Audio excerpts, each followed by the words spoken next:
Just to give some more information and detail around the nature of the sensors, Paul's already introduced them and I did previously.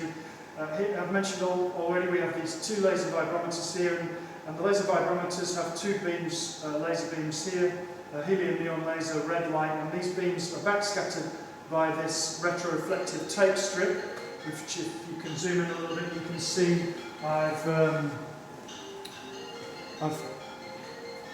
wrapped around the shaft here, and this tape is like the kind of tape that's on a road sign or on the back of a sneaker, which retro-reflects the light back into the instrument. The instrument here is an interferometer arrangement, and we measure essentially the component of the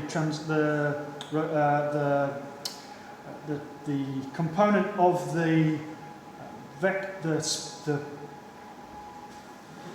velocity in the direction of the laser beam, and the difference between those two velocities tells us about the dynamic rotational speed of the coupling, and any difference between one side and the other side here we can determine by looking at the difference between the measurements from these two transducers. We also have a torque transducer here, which is powered separately by a power supply which is sitting somewhere else. You can see we have some wiring coming to here, so we power it with a 12 volts power, and then we take the signal from the torque transducer out into our acquisition system, which I'll show you subsequently.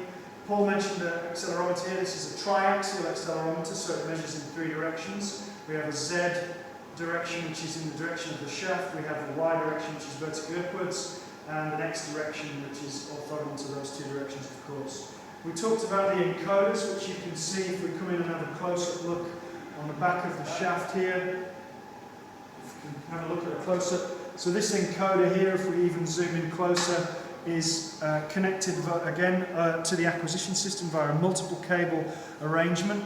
We have an index pulse at once per revolution, which essentially gives us a tacho signal, and we also have 500 lines per revolution. So we have effectively what we refer to as 500 optical degrees, and those two pulse trains essentially are in quadrature. They're out of phase by 90 degrees, and so by interrogating those together we can effectively have 2,000 lines per revolution. Because we have two square waves and those are out of phase by 90 degrees, so we effectively have 2,000 lines. That's called in quadrature decoding, and the difference between those, or the direction of the shaft rotation, is determined by which of the two pulse trains comes first.